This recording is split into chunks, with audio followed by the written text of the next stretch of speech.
असो मित्रांनो, आज आपण चर्चा करणार आहोत एका नवख्या शादीवरती. नांदा सौख्य भरे असे मी शुभेच्छा दिल्या. काय दिलंय? शुभेच्छा काय? नांदा सौख्य भरे. आता ह्या विवाहामध्ये, ह्या लग्नामध्ये कोण पती आहे आणि कोण पत्नी आहे हे तुम्ही शोधून काढा. तुम्हीच जाणून घ्या, तुम्हीच उमजून घ्या आणि आपले मत, आपले विचार कमेंट बॉक्समध्ये मांडा.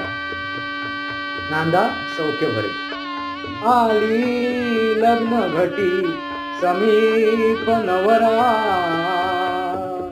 होलिया साजिरा. बोला शुभमंगल सावधान. अंतरपाठ काढून घेतला. अंतरपाठ काढून